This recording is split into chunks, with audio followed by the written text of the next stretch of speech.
Quite honest, you want to build a team, not give away all their best players, and to me, he's ruined the team. Do you think not? Maybe he had his hands tied rather by the bank manager? He might have done, sir. He might have done, but I am absolutely over the moon. I really am, and I only wish that Terry Cooper would have stayed there, because to me, he's a far better man than David Williams will ever be. Of course, you live in city territory in Bedminster, don't you? I certainly do. Is that partly why you perhaps got a sneaking regard for Terry Cooper? I've always had a regard for Terry Cooper as a player and as a manager, and I think he's done a marvel down at Ashton Gate.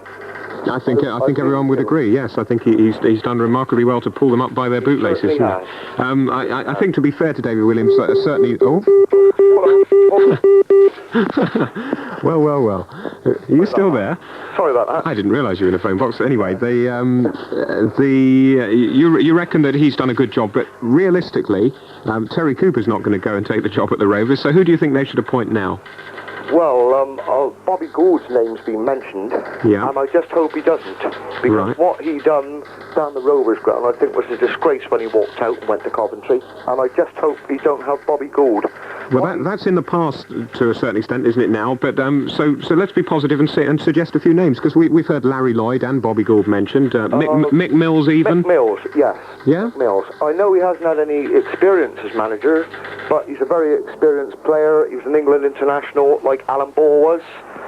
And I just hope that they do get somebody of his quality down there. It's very difficult it's very easy, in fact, with hindsight, isn't it, to say, well, maybe they ought to have appointed Alan Ball when you look at the second division table at the moment. But do you not feel that maybe any manager would struggle with the financial restrictions they've got at East, Phil? I think they will, sir. I honestly think they will.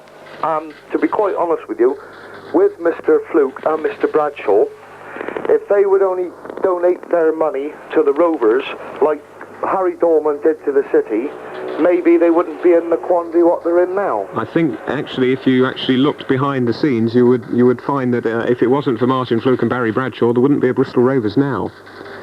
Because they've got an awful lot of money actually invested, if that's the right word, in Bristol Rovers. I think you're being a little unfair to them there, because I think you would find that if it wasn't for their guarantees at the bank and that sort of thing, that Bristol Rovers wouldn't be in existence now.